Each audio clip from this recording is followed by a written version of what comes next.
It's a kind of magic.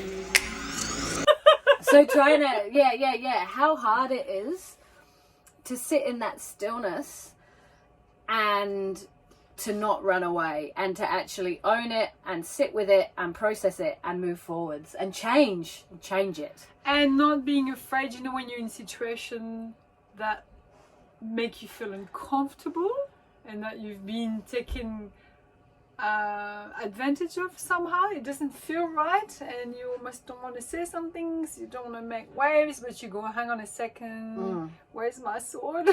Yeah. And just bring it out gently. Also, so I guess like using your power and standing in that power with confidence. And I think as women it's something that we find that we struggle with, because you know, that soft feminine nature, but the feminine nature is actually very powerful and very strong as well. Yeah. And we all have that ability to own it, and we all have that ability to stand in our power and to communicate clearly and be heard. And it's still very challenging because I feel like I'm always juggling balls, and sometimes I just don't have the energy or the strength, or I shy away from those difficult conversations or those difficult situations. I find it hard to believe you would shy away from anything. But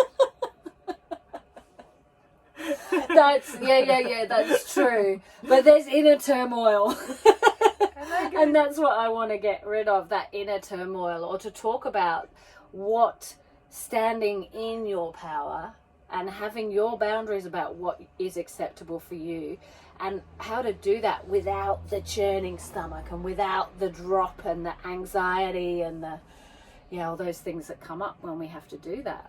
Yeah, I mean, the art of finding the sword but bring it out without anger, without rage, without just this gentle power, you know? Yeah. Like I was sharing today, my friend, how I see her with the children. She doesn't need to raise her voice, but when she says something, you can see that this woman means business and you're not going to mess around with her. But she does it in a way that is not threatening, that it's just she's in the power, she's in the center, she's being true and authentic. And by being authentic, she's calling people to be authentic. So I guess that's the power, isn't it? Yeah. Authenticity, and that again, that sense of coming home when you feel like life's too hard and you think, oh, I'll change everything and it'll get better. But you go, no, hang on, actually, let's come back home and find that inner strength too, that is authentic, and that's what people are gonna resonate to or not. And if they don't want to dance with you in authenticity, to find the power to get the sword and cut the cord. Yes. Okay, I deserve people that are authentic in my life. I deserve people to, meet me from that place. Yeah, it's and respect that. And it's yet again like that, having that self-worth. Yeah. And that belief that you are worthwhile and your needs are allowed to be in this world and they're allowed to be communicated, and that you're not being unreasonable. Like, we're so often as girls, we're taught in society to be, to stand back, like the way that the loud, brash girl at school is treated or thought of, or the name calling or anything. It's like, it kind of, comes as deem yourself all the time. Yeah, and to actually stand there and own your stuff and to be able to communicate and be in your power is something I guess we have to develop more as we are adults. Yeah, especially as women. I see all my beautiful friends, and that's the beauty of aging as well, because we're growing, more strongly, I suppose. Our trunk and our roots are getting stronger. Yeah. But and I guess as we grow, we know more what our needs are, and we're not prepared to compromise as much as when we were young. Yeah. I know with friendships and relationships, when I was much younger, I would compromise, and I would go along with things just for the group or just for the friendship, whereas now I don't have the ability to compromise. Like, well, I wish I had completely lost my ability to compromise. I do it all the time. Yeah, you know, right. with the team, like I want everybody to be happy, and I stretch myself and I do backflips, and I'm trying to, you know, and to move out of the people pleaser, just doing my thing, cook the thing I want to cook, and that everybody's happy with it or not, it doesn't matter. Yeah. Would be quite a growth spur for me. It never stops, basically. So yeah, it's such a beautiful it's a fluid adventure. thing, isn't it? Yeah, definitely. Definitely. Yeah. And I've worked in my, you know, in the last 10 years, I've worked very hard on my communication and my clarity, and also not communicating from that reactive space, so that when someone or there's some situation that you need to have those conversations with, that you let the emotion go. Yeah. So that your clarity and your authenticity is clearly projected, and so there's no question from that other person of whether or not you're speaking your truth. So true, because if you react, it kind of go bleh, but if you Yeah. take a deep breath in, let that emotion, that, you know, not to pull the string of your action, and just let it dissipate, and you take a deep breath in and reconnect to your power, then you become creative in what you're going to express or how you're going to resolve whatever challenge comes in. It is come from a quiet place, not from a reactive place. But that's a practice, isn't it? It's a practice, and I think when I first started practicing, I practiced the line, like, so when I was triggered, I would just say to the other person, I'd say, this isn't a good time to have this conversation for me. Yeah. We need to make a time and sit down with a cup of tea in a day or two and have this conversation, because I didn't want to put my shit out there. Yeah. I didn't want it to be, it wasn't all about me.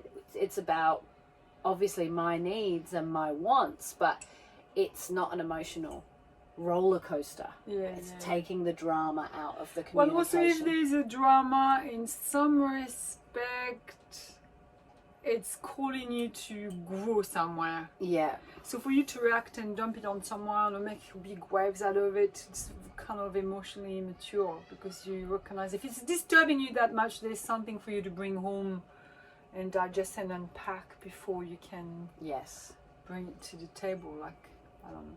Then you got the clarity. But the fact is that reaction is your responsibility. That's your process. That's actually got nothing to do with the communication between you and the other person. That's your little flag to say, hey, you need to do a bit more work on this. But it's nothing to do with the person that's made you have that reaction. That external blame. 100%. Like, if we could give up the blame in every situation, you know? Yeah. Not just 99%, but 100% of the time, with the wrong jobs, everything, literally in every circumstances. It's a great tool to have, because you have more of a lead on things when you don't blame, because you hold the rein. You are, you know, the master of the ship. Yes. If you blame the storm for making your boat, you have no power to dance through the waves. But if you go, okay, this is how I drive my boat, and I have the choice to go this way or that way, then you have the power in your hands, don't you? But the blaming takes it away. Yeah, totally. I remember when I was studying philosophy in London, and there were these two paintings, both from the Bhagavad Gita, Arjuna. Yeah. And so one with Arjuna in his chariot with wild horses, and he was just here, there, and everywhere. And then the same painting, but he's standing strong and everything is in control. And the representation that those horses are different aspects of your mind, and that it's actually your responsibility to hold the reins and navigate those aspects of the mind so that they're operating as unity, like as one, so that you're fully human, like you're fully embodying that human nature of awareness and consciousness and the now. Whereas in everything's wild, that's your emotional turmoil, that's the reactions, that's the things that are controlling your life, the old patterning that we talked needs about to be that stepped today as well. over. You know, you recognize where you self-sabotage. Yes. You know. Yes. Maybe you can't put your finger on it. You can't put your finger why you always sabotage yourself. Why do you always doubt that about yourself? Why do you think that? But we have the power and the responsibility to outgrow those limitations and to bring them home and find ways to shed them. And we can shed our limitations. Doesn't matter how long we've carried the negative core beliefs, we can flick them off big time. Yeah, 100%. It just takes awareness and practice and forgiveness of And yourself. self-kindness, I was going to Yeah, say. yeah. Like, Because you're gonna fuck up. Like, you're gonna make mistakes. Yeah. You're not gonna be perfect. We are human. We are not perfect. We all make mistakes all of the time. yeah, and the journey never, like, it's not as if we're getting somewhere. No. We're not going to get to this day where we're completely perfect No. all the time. We're always going to respond and never react and be How conscious boring and present. would that be? Yeah, it would be boring. But also we'd stop expanding. Mm. You know, if you have nothing to push, you have nothing to To grow grow. against. Yeah, for sure. And so, yeah, and to be gentle with that. And some days, like being a patient mother, some days it's really great, it's easy, and others not. And then if you are a super patient mother in this moment, you're going to have to be it the next moment. It's not as if you've just arrived, oh, that's it, I am a patient mother. You know, forever. So still example, I am the best teacher in the world. I never lose my shit at a student ever. Oh, wow. Never get triggered. Yeah, that's not reality. It's not reality whatsoever. So Yeah, so just that discussion, and I think it's a bit of a junction at the moment to look at those old patterns and to promote your own growth. Like, there's a big opportunity in the world right now to actually make those changes. Yeah, and also maybe to find that it's not outside of yourself that you find the solution. It's not out there. It's not by changing the setting that you're gonna find the answer. It really comes back to coming back in. Yeah.